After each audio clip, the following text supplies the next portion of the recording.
This is Nix. She's a hillbilly physicist too. She's currently working on a thesis about proving the existence of a multiverse using flux capacitors. Is that right, Nix? It is? You sure? Don't look at me that way. Okay, go ahead and ignore me. But it's true. You're the smartest black lab I ever met. Is that right? Welcome to Hillbilly Physics, where the foolishness outweighs the intelligence a lot of times. Man, most of the time. If you're a normal person, you probably never thought much about electricity. Just as long as it works, you plug it in, and if it lights up, it's okay. And you try your best not to stick your fingers in any outlets and get your hair buzzed.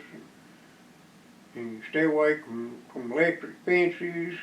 But it's kind of an interesting subject, especially when you consider that there's two real major differences in electricity. You've got that AC and that DC. And the DC, that runs around and it's in your car, and in your flashlight, and in your boom box. They still make boom boxes. And I guess they just blow their head off with earbuds now. And you find it in your cell phone. And then you go back to your house and there's something called AC. And that AC just does all sorts of stuff for you at home. And you get to wondering, well, if it's that good, why ain't we got it in the car?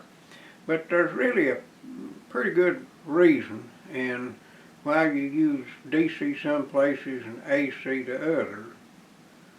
And mostly it's got to do with how you move it around and how you store it. I'll show you here in a minute what I mean.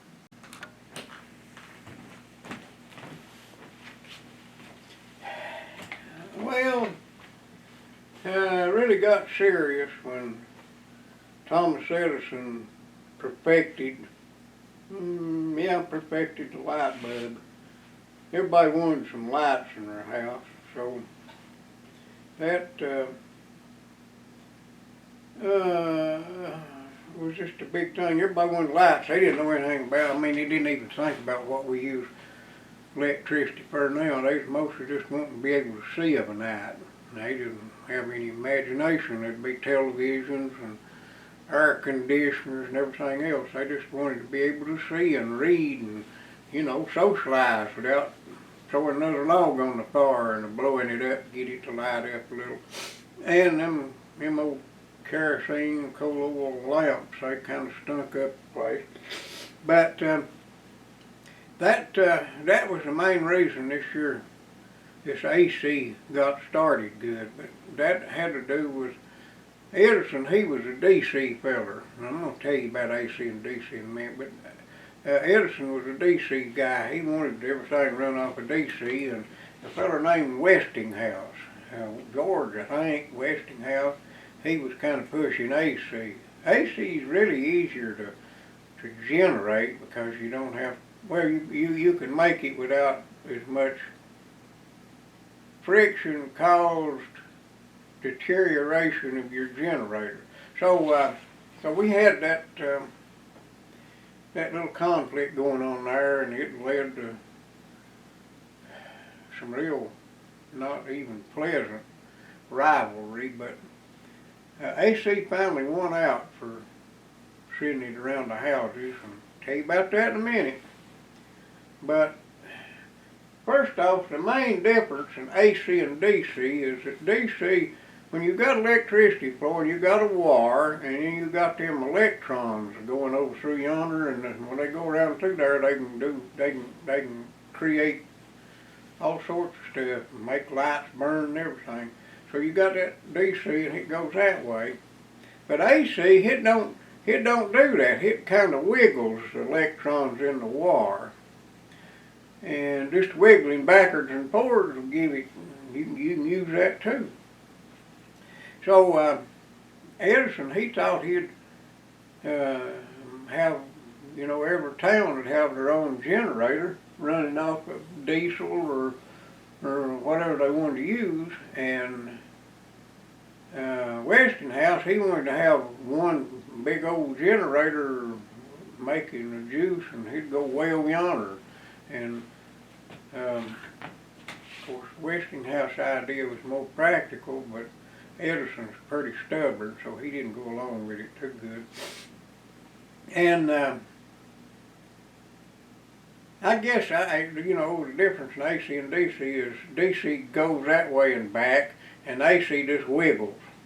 That makes sense? You got a wire, and so DC sends these little electrons all the way over through yonder, and AC, the wire's already got electrons in it. Of course it does, and it just kind of wiggles them backwards and forwards. Okay. So that's DC and AC. I don't guess that really interests you too much, does it? Okay. Well, here's the rub. There was a feller named Ohm. O-H-M. Now, Ohm is not just a meditation mantra. That was a feller named Ohm. Georg. He was a German guy. I guess you call that George. I figure his family may have been kind of short on money when they named him. They couldn't afford that other E. But then them Germans, they talk different anyway. But he come up with this here. He called it Ohm's Law, and that meant that if you had something here using your juice, like maybe a light bulb or I don't know, a stove or something, that you had to have a complete circuit here. So you hook this battery up here, and it had a positive and a negative.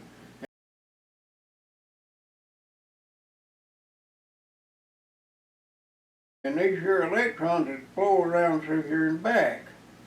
And it'd do whatever this here resistance, this load wanted it to do. We're going to call that R for resistance, and we're going to call this V for voltage, and we're going to call this, let's see, V. Oh yeah, this thing that's going around through here, that's the current. And I don't know why they use I, but they call that I a lot of times instead of C for current. Really, there's a reason, but don't worry about it.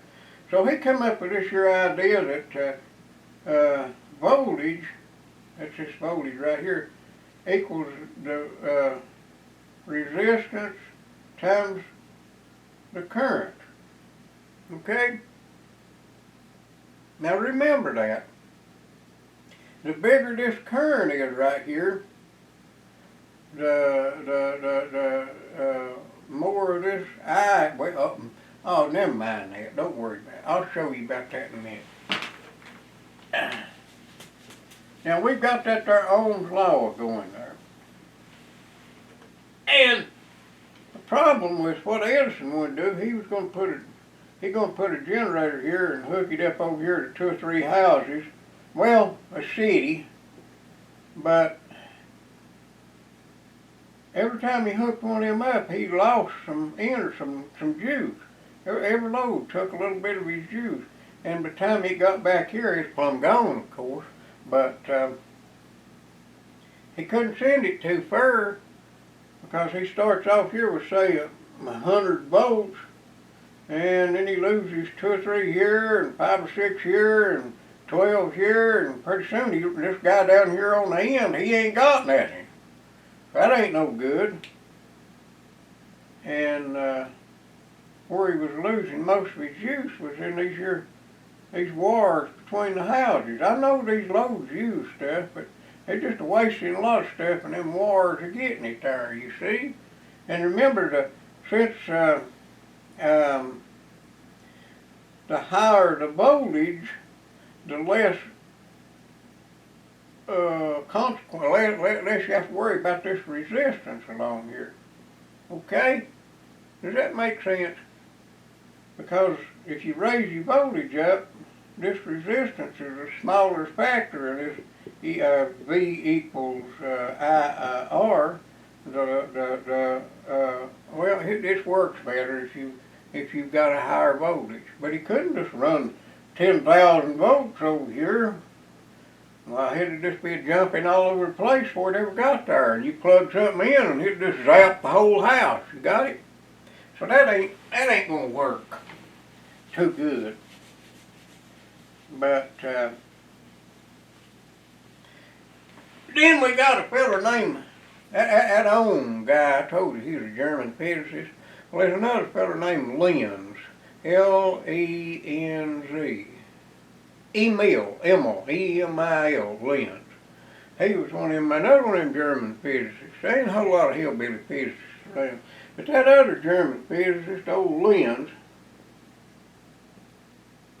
he got this idea that he fooled around and found out that if you run electricity through a wire, you generated a magnetic field around it. And then he wound some of that up, and sooner or later people come up with this thing called a transformer.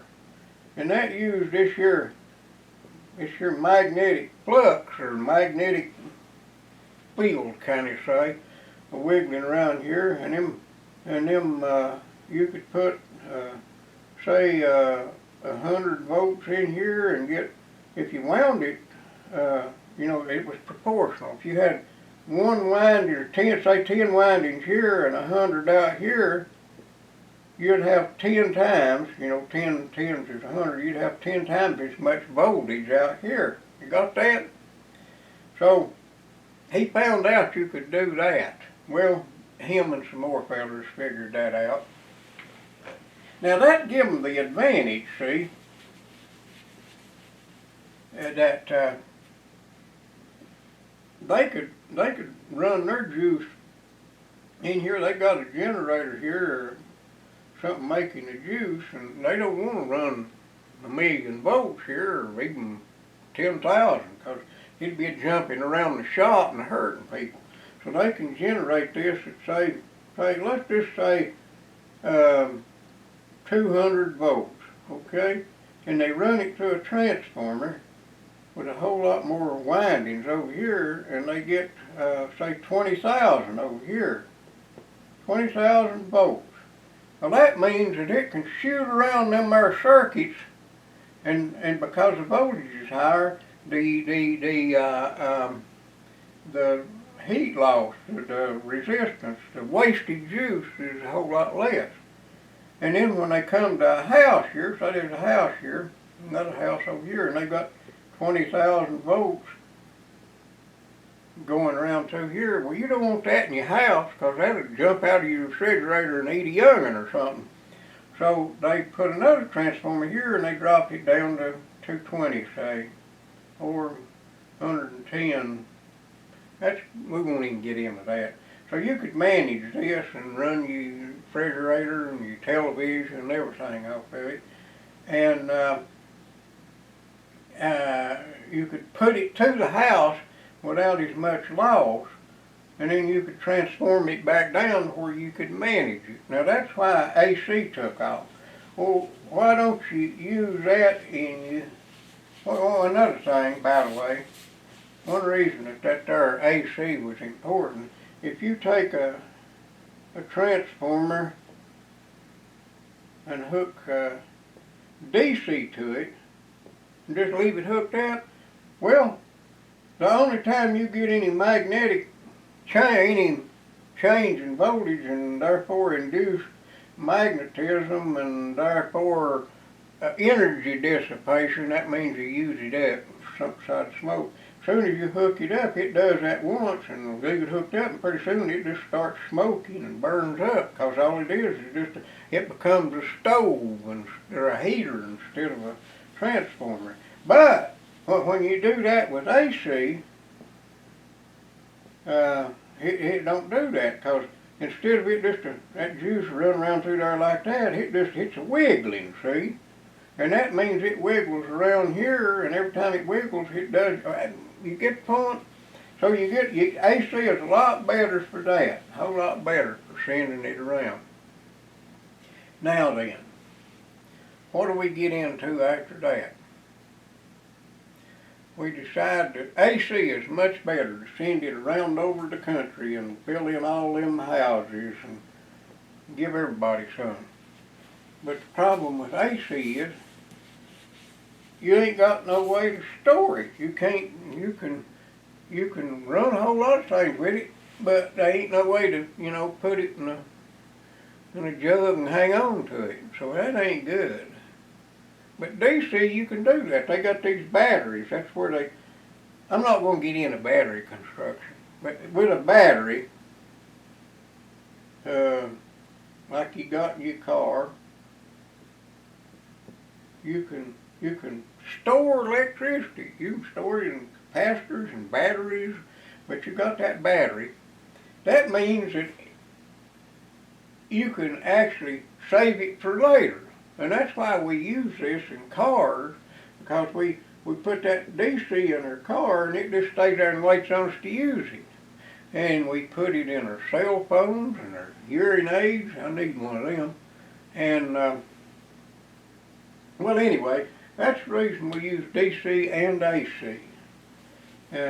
They both important, they both necessary for the way we live now, and they both do different things, but they end up doing the same thing, which converts one form of energy into another and lets us stay warm or cool or dry, or yeah, I guess dry, maybe not dry. But by the way, anything you get here on hillbilly physics, just remember that we don't guarantee our work.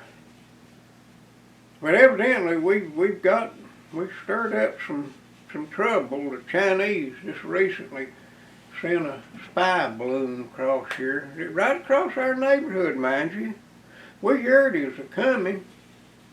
My neighbor up on the hill got out and he done emptied a whole box of 22 long rifle holler points at it, but he didn't hit it. Turns out they'd already shot it down over yonder somewhere else. He was just a little late to the show and he was shooting at the moon. But you can't get everything right. And that's what we say around here, you can't get everything right. But we're trying. Thank you.